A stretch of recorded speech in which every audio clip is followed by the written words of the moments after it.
Well, we continue our series on spiritual warfare, and this is actually the second last Sunday in our series. And today we're looking at Strongholds, and actually next week we'll look at Strongholds again too. But this morning, specifically for Strongholds, we're looking at high places and the Strongman. And so that's the title up here too. Strongholds, high places, and the Strongman. It's one of those topics sometimes that people are a little confused by. What was this whole thing of high places and the strongman? What is this, and what does this all mean?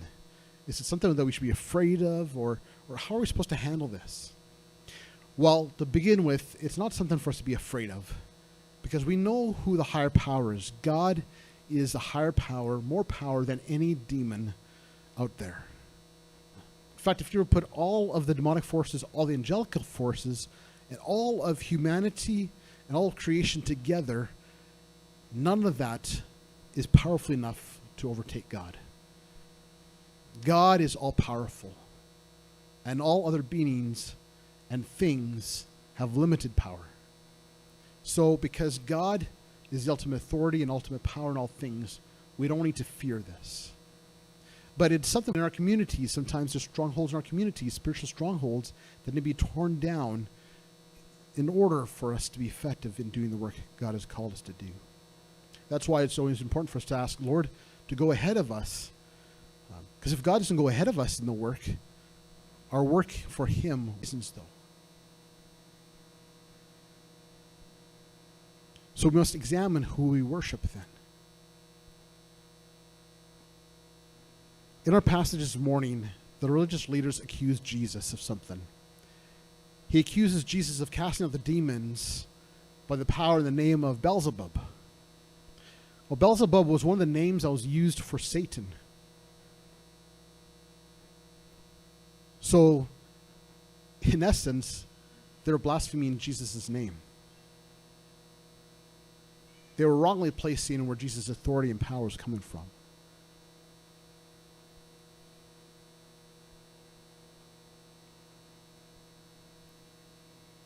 What's interesting to understand, though, too, that another name for Beelzebub is Chemosh. And Chemosh was a god that was worshipped by the Moabites. Pretty scary demon that they worshipped. And actually, Chemosh was exactly that, was a demon. And what the Moabites believed about Chemosh is that they wanted sacrifices, including sacrificing children. Now, we know that for the Jewish people, what we understand from the Old Testament, the sacrifices that happened was the sacrifice of a lamb or a ram for sins. But in the practice for Chemosh, they sacrificed people, children. Sounds pretty awful, doesn't it? Because it is. God tells us to respect human life, doesn't He? That we're not to murder people.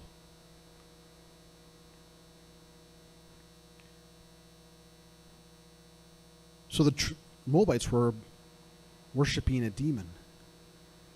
Just like all other religions. All other religions were worshiping another god, or actually worshiping either just an idea or a material thing or a demon. And sometimes those material things or the ideas were behind a demon. Or, a demon behind those things. God tells us in His Word that if we're to worship any other god other than Him, it was an abomination to Him. Because they're all false. What is it that we desire to have or to do?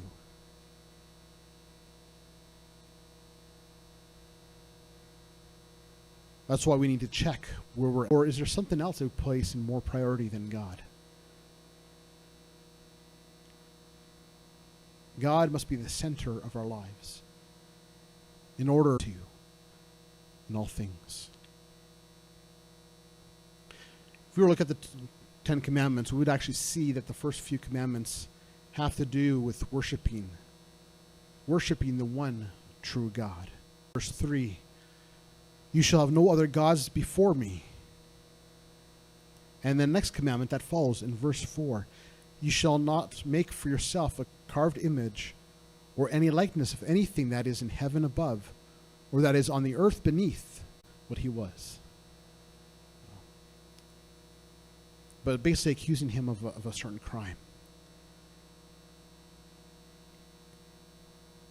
The officer said, okay, hold on, we need to investigate. Found out that actually even the accusation from this boss was true. And so they arrested this other man instead who got decked. Well, sacrifice is a highly spiritual thing. Even if other religions recognize that and practice sacrifice of some kind. For us as Christians, no different. So we don't need to do sacrifices of animals for us anymore. But we must sacrifice ourselves to the Lord. That means surrendering ourselves to him. Of contact to the spiritual realm. 1 Corinthians 10 verse 18 to 22 says, consider the people of Israel participants in the altar. What do I imply then? That food offered to idols is anything, or that an idol is anything? No, I imply that what pagans sacrifice they offer to demons and not to God. I do not want you to be participants with demons. You cannot drink the cup of the Lord and the cup of demons. You cannot partake of the table of the Lord and the table of demons. What the Apostle Paul is saying here to the church in Corinth is that what we sacrifice to opens up the spiritual world. Because it's matters of who is behind the altar that we worship. So an altar can be a holy altar. For a while you are gathered up. Sorry, that's the wrong chapter. That's chapter 13. Chapter 12, rather. Verse 29.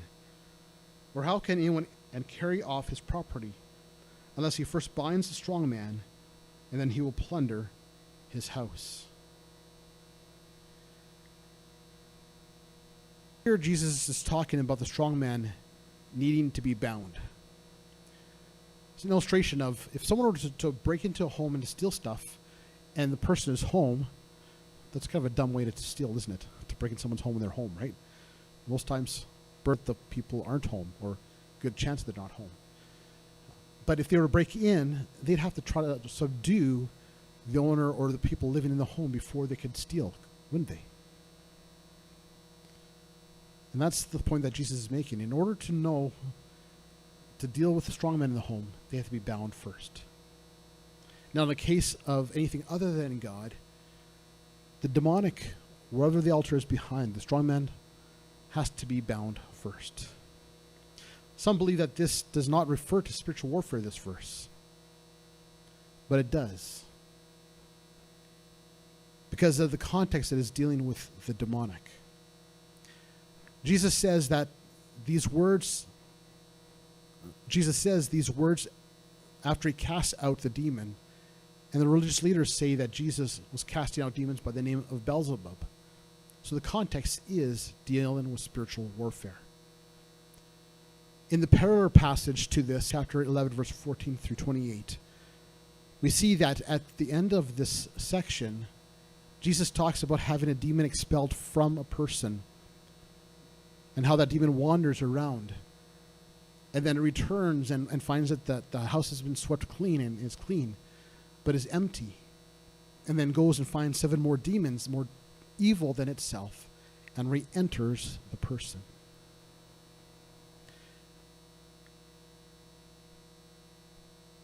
This speaks of both the strong man and is about spiritual warfare. So what is the strong man? The strong man, the Greek word here is iskouros, which means strong or mighty, of a living being, particularly of one who has strength of soul to sustain the attacks of Satan. It's to bolster demonic attacks. Upon looking at this definition, we can see that the strong man is a demon who sustains the attacks of Satan upon a person. What gives the demon a legal right to occupy the stronghold is sin. If we continue in sin, the demon has a right to continue to oppress and attack us. Again, the demon has no control of you, though. The demon has no control of you, but he does have claim to torment you and to tempt you. This is why so many Christians live in bondage throughout their life. They continue in their sin and feel like they can't have victory because they don't understand or deal with the strong man. Often this is the case with addictions. And I'm not saying that there isn't counseling that can happen to help deal with addictions. We know that there's physical things that happen in the brain too that need to be healed in order for someone to overcome addictions. But we cannot forget the spiritual part that plays in this. So then, how do we bind the strong man? Let's be clear here in a moment too. If the person behind the altar is God, God then is the strong man. And he does not need to be bound or cast out. We want God to be in our lives. But in the case of the 14, it says this: after Jesus found him in the temple and said to him, "See, you are well. Sin no more, that nothing worse may happen to you." It's the story of when Jesus had healed a man and told him, "Don't sin anymore now then, so nothing worse will happen to you." Because sometimes physical ailments come about because of sin in our lives. It's a way that sometimes God gets our attention. But hear me clearly on this. Not all ailments have to do with sin. It all has to do with our relationship with God, and God wants to use us to draw us closer to him. But some physical ailments are because of sin. Again, not all, but some are.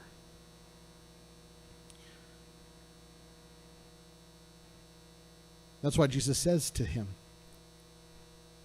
"Sin no more, that nothing worse may happen to you." Sin no more, so that way Satan does not have a right to become a strong man in your life. As we stop sinning, we also need to be filled with the things of God, though. Because if we are not filled with the things of God, the stronghold can be rebuilt. I mentioned this passage already, Luke 11, verse 24 through 26. It's the passage again of when demons cast out. They leave, and then they come back to find the house goes, finds 7 more demons, more evil than himself, and they enter. And the person is worse than before. I remember I was counseling one person who was dealing with a habitual sin in their life. And I was counseling this person. I said to this person, what you need to do then now the strong man other than God can be bound, so that we can erect a godly altar, him being strong man in our life. I came across this quote. I don't know who said this, but I think it illustrates this well. Bad habits, easy to get into, but hard to get out of. You ever slept in have you ever gone to go and shop for a new mattress? Because yours is maybe lumpy and rolly or has valleys in it. I remember some time ago, Sharon and I were looking for a new mattress, and ours was bad. I think the reason why we were close in bed all the time is because it was dipped in the middle, so we were always rolling into the middle. And I remember one bed we tried. It's actually the mattress we have now. Tried it briefly, quickly, and it was nice. And the first sleep on it was nice. So bad habits are like comfortable beds. Easy to get into, hard to get out of. So let's examine our altars. Are they a godly one or a demonic one? Tear down the ungodly ones and build up a godly one. And also examine who is behind the altar. Is it God? Then continue to sacrifice yourself upon the altar before God. And if it is not God, tear it down. I want to encourage us to 3 points of action. The first is this. Again, examine to whom you are sacrificing, and with what are you sacrificing? Are you going to sacrifice your desires? Or are you fulfilling your own desires that are not godly desires? Examine those. B, examine what is giving demons legal access to behind the altar.